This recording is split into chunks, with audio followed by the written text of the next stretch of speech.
नमस्कार मित्रांनो, माझे नाव चैतन्य सुरेखा नागरगोजे आहे व मी एक IIBN आहे आणि नांदेड येथे राहतो। माझे वडील गव्हर्नमेंट मेडिकल कॉलेज विष्णुपुरी येथे लॅब टेक्निशियन आहेत व आई जिल्हा परिषद येथे टीचर आहे। माझा नीटमध्ये स्कोर 573 आहे व ऑल इंडिया रँक 4784 आहे। नीट 2025चा जे पेपर होता तो अनएक्सपेक्टेड होता। आम्हाला वाटलंच नव्हतं की एवढा हार्ड पेपर येईल, पण IIBने आधीच प्रॅक्टिस करून घेतला होता, पण तो एक्सपेक्टेडच नव्हता 2025चा जो पेपर होता।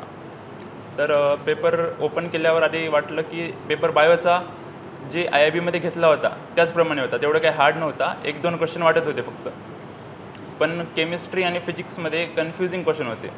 फिजिक्स मी लास्टला अटेंड केल्यामुळे मला जास्त काही टाईमचं बायो आणि केमिस्ट्रीमध्ये कमी पडला नाही, फिजिक्समध्ये टाईम कमी पडला। फिजिक्सचा पार्ट जेव्हा मी ओपन केला होता तेव्हा टाईम पाहिलं तर माझे फक्त 35 ते 40 मिनटं बाकी होते, पण पूर्ण फिजिक्सचा पार्ट बाकी होता।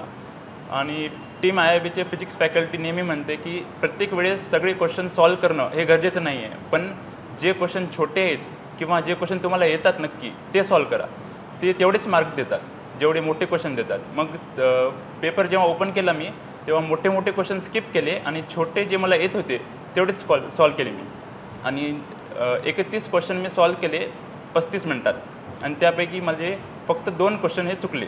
तर thank you physics faculty for this guidance.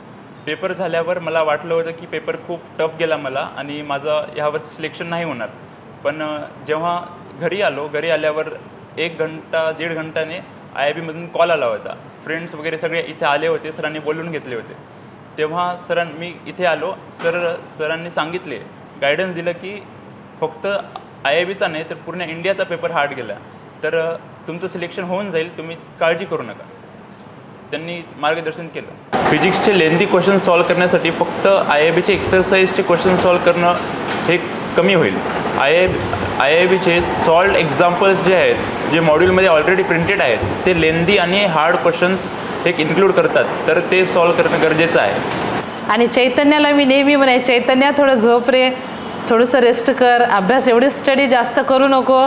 चैतन्य म्हणायचा, नाही मम्मी, जो झोपला तो संपला, तो अभ्यासाच्या सतत प्रवाहात राहायचा आणि कंटिन्यू अभ्यासामध्ये राहायचा। डिस्टर्ब मात्र तो कधी झाला नाही। डिस्टर्ब कधी झाला, तो परीक्षेहून येतानाच डिस्टर्ब झाला।